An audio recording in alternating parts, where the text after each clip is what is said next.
faire ton entrée. Mais tu t'approches pas là. Mets-toi le plus près possible du projecteur. Dès que ça sonne et que ça apparaît, voilà. Tu rentres par là, ok? Qui sait ce qui est le mieux, qui connaît le bien du mal, qui connaît toutes les règles, qui sait faire la part des mensonges et de la vérité. L'apprenti, c'est un texte de Daniel Keane, qui est un auteur toujours vivant, qui est un auteur australien. Et c'est l'histoire de deux solitudes. Vas-tu me laisser finir ce que j'essaie de te dire? Sûr, allez-y. Pascal, 40 ans, un homme solitaire qui est toujours un petit peu dans ses habitudes, engoncé dans ses manies. Et la rencontre se fait avec un enfant, Julien, 12 ans, qui lui est à la recherche d'un père. Comment se fait-il que tu m'aies si souvent vu ici? Moi, je ne t'ai jamais vu. J'habite en face. On peut voir ma fenêtre de là. Vous voyez là-haut, c'est ma chambre. Tu te mets là pour m'observer. Moi, je pense que Pascal, c'est pas si simple que ça, le parcours qu'il va voir, cet homme, déjà. Parce que, déjà, quand on se fait aborder comme ça dans la rue, parce que ça se fait dans la rue, au café, la première rencontre, c'est je peux jouer avec vous, je peux faire les mots croisés. C'est pas si simple que ça. Je peux avoir une limonade? Pardon? Est-ce que je peux commander une limonade? On n'aura qu'à la mettre sur votre ardoise. Il cherche la relation père-fils, donc il cherche la relation duel, entre autres. Donc forcément, il va le chercher, il va chercher. Des fois, il obtient ce qu'il veut, des fois, il obtient pas ce qu'il veut. Des fois, ça va taper à gauche, mais ça va pour mieux arriver plus ou moins à ce qu'il espérait plus ou moins avoir, mais pas exactement comme il voulait. Moi, ce que j'ai aimé sur ce projet, c'est la simplicité du travail, la simplicité de lecture. Et donc, il fallait un espace simple aussi, très, très épuré, très simple. Moi, je suis parti dans une proposition complètement blanche, quasiment blanche, avec une ligne comme ça qui traverse l'espace, qui crée une perspective, une profondeur. Dans le cahier des charges, il y avait aussi les illustrations de Camille Dormand qui devaient s'inscrire dans l'espace, donc il y avait la présence d'un écran.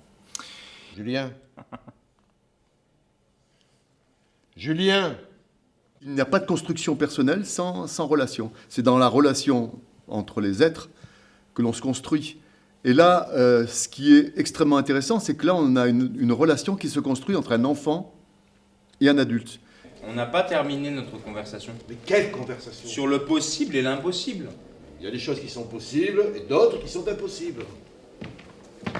C'est vous qui le dites, hein. L'enfant est vraiment le maître de l'apprentissage, on peut dire. Mais il n'y a pas de domination. Moi, j'ai trouvé ce que je t'achèterais. Et quoi? Je te le dirai pas. Parfait. Comme ça, tu sauras jamais. Ça m'arrange. C'est presque, entre guillemets, une relation amoureuse.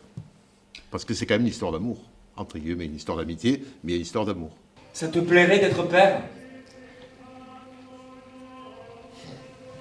Je ne sais pas. Peut-être. Le spectacle est un très très bel objet parce que il est très sensible. Il est très sensible à tous les endroits, dans l'illustration, dans la lumière, dans l'interprétation. Mon père ne me trouve pas raisonnable, il me trouve bête. Ah, je suis sûr que non. Alors pourquoi est-ce qu'il dit « Julien, est-ce que tu peux être bête ?» On fait plein de propositions, on s'éclate, et puis ouais, non, c'est un beau parcours. C'est très très chouette. Si! J'y crois pas! Moi non plus. Passe-moi ces jumelles. C'est dingue! Je sais. Ce qui est chouette, c'est que ça va être plusieurs types de bonheur, parce que ça s'adresse à différents publics. Je crois qu'on ne peut pas en dire beaucoup plus. Je crois que le mieux maintenant, ça serait quand même de venir le voir. Mais on pourra en faire une lecture bien évidemment plus fine. Mais je pense que l'essentiel est à peu près là.